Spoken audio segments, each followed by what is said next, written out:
बचाई ले नहीं तो बही जा बे हमार मटकनवा। दही जरू का पूते न रही कटाउनी अन्ना हम बचाई बे ताकि पी के यावा रोज हमें मारे घरिया वाला तिया वा कबे न का मारी गाड़ी नहीं साले बाटी पलंगिया पे बैठाई बापा नो डूबा बूहो डूबी है। हां बहनी लोगन बही के जाए बहाए दे बढ़िया भल भल होए बही जाए कारे भतार काटी मुहा बाबा लाल की दखी नहीं है ताकत बाटा। अरे कुली हाथवा पकड़ के बैठा बा पलंगिया पे अब मरैया पे का लोगन चढ़ी जाए ला जाए। अरे बाप रे बाप बहात बाटी रुका बनाई हरे लाल की दखी नहीं बचा रे कुली ने ए हमारी अम्मा बहाती हो तो बही जा क्या तो सांसत करे वाला नहीं रही हमन के जिया रखा इतनी ससतिया कही के आ तू बचाई फिर सांसत करे खाती बचा ले नानी काहे नहीं हाथवा आगवा बढ़ावती बाटू आ तो अंदरवा मनौती होबी कि हम बही जाई तो अकेला मजा मारे। ए मटकनवा हमें जानत बाटी केहू नहीं त हमें बचाई भी ए मटकनवा बचाई ले रे मोरे बाप रे बाप काहे नहीं हमारी अम्मा हम तू बचाई बे ई गठरिया में का नहीं के बहाती बाटू का बताई रे मटकनवा यही गठरिया के चक्कर में बहात बाटी नहीं तो पूरा गांव वाले ऊंचा से भगने हमहु भाग गए होई ते ऐसन का पूरा गठरिया में ले बाटू हले के चक्कर में बही जाती बाटू आ एको ताई हमने के नहीं जगावलू है तो हत नी का भयल होई कि तीनों बही जाए हमें छुट्टी मिल जाए पर बिटिया दामादन के लेके रही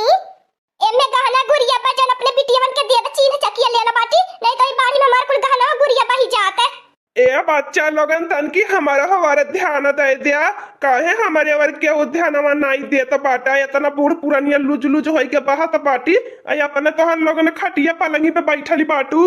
ए बुढ़ऊ बाबा अगर तोहर मेहरनुआ हमन की जगाए होई त का पता बहबे नहीं करीते उ तो यही मरैया वाले का भला होई छाई दी है बहत आला बाटी ही मरैया से अड़ाए ना बाटी नहीं तो अधरी बही के त कहानी कहां गयल होई ते ये हमारा बड़े की चिच्ची कौने बात का देरी करती है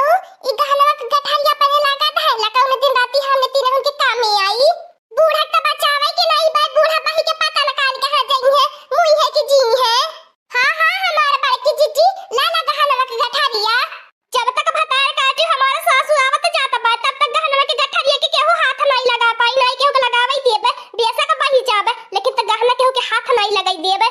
ए मटकनवा कम से कम अपने पति देव का इज्जत कदर कैले अब तो बही जाब जिंदगी में फिर मिलबे कि नहीं मिलबे एक आध हंस के बोली दे बचाई ले हम फिर आज के बाद हम नहीं पी के तो के मारब गरियाई बे। हे लड़की दखी नहीं तो ना भगवान से प्रार्थना करा हमारे झिलकवा पापा यही बाहिम बह जा जिंदगी फिर हमार वाल से मुलाकात न होए। अरे हमार बड़की जिज्जी बाड़ू जाने तोहार परानी तोहार मरद हानि ऐसा नहीं बोले के चाहिए ए हमार बड़की जिज्जी बैठा ले हमार बड़की जिज्जी बड़बू जान के पलंगिया पे जाने दिन बाड़ू जाने नहीं रही है ना तब बहुत रोईबू समझलू कि नहीं तब केहू नहीं पूछी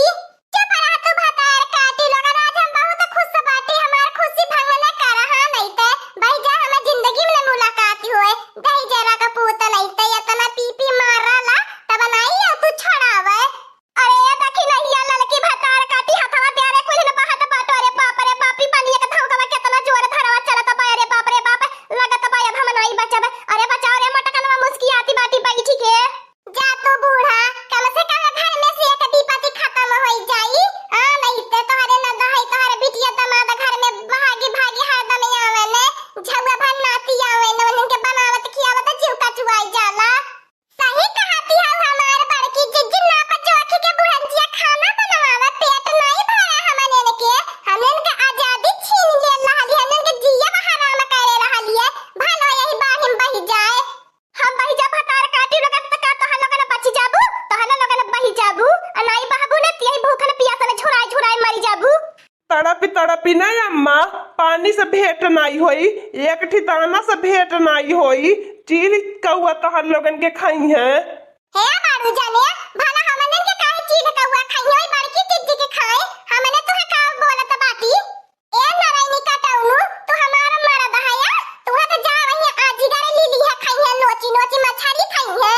हां हमार बड़की जिज्जी सही कहलू है जब बाड़ू जाने हमन के सरापत जात बाटे तब भला हमने काहे चुपाई मर ले रही यहां लगन जा बही अजीगरवा मुंह बाय होई है अब लीली जइहे एक दाई में अरे हमारा बच्चा लोगन हम तो तोहर लोगन के समोसा चटनी ला के खियावत रहनी है, चौमिनियो ला के खियाई तोहर लोगन के तो भला हमें कुछ बोलबो नहीं करी। हाँ घर का चूल्हियो बासन कई देता रहनी है, हमें तो बचाई लिए तू ने घर के चूल्ही बासन कुल करत तोहर लोगन का गोड़ो दबाई बे। का कहते अरे लड़की देखिया ही बुढ़ऊ के बच्चा नहीं, बुढ़ऊ बड़ा काम नहीं बाटे। हम उनके देखा देहिए मुड़ करे ने आका बड़ा लगता कचारा ने खाना बनाई के खियावे ने। हां हमारे बाकी जीजी बुढ़ऊ के बच्चा ले वाले जाई, बुढ़ऊ रही है तो खेती बाड़ी घर द्वार बाहर भीतर देखी है। धीरे धीरे आवा लड़की देखी नहीं तनन के मड़ाइए पे बैठाई गई, तब का देखा पलंगिया केतना लहरा बहती बाय, पता न कब ऐसा लहरा जा कि हमरो पनिया बहा लगी, ओसे बढ़िया मड़ाइए पे चढ़ी जाब अब बच्चा लहावे। केतना नीक रही हमार बड़की जीजी, पूरा गांव गाड़क मनई बही जात बाटे, ये 3-4 मनई हमने रही जाबे, पूरा गांव भर पे राज करबे। सही कहती है देखी नहीं हमें के ना के बोला वाला रही ना, हमें के ऊपर का शासन चलावे वाला रही, हमने खुद ही ना रानी महारानी बन के पूरा गांव गाड़ा में घूमल जाई। भतार काटी लाला तन्हन की नियत में इतना खोट है, हमें मालूम नहीं रहा, आज हमें जाए के पता चलल कि तन्हन की नियत में कितनी खोट बा। ए झिलकुआ पापा हमारी जिंदगी रही ना तोहरे जैसन बहुत मर्द भेटाई जइए हमें। हां नहीं ते मारी मार तो हमारे देहिया बेकार कई देहला है। कहत हई रे मटकनवा तोर कसम खात बाटी, याद के बाद तोरे ऊपर हाथ नहीं उठाई लेकिन तो बचाई ले हमें। तो झिलकुआ पापा का ताई कसम खाई के तोरी भल बाटा, तोहरे ऊपर विश्वास नहीं रह गेल बा, हमार विश्वास खत्म हो गेल बा, तू हमसे बहुत झूठ बोले लिया।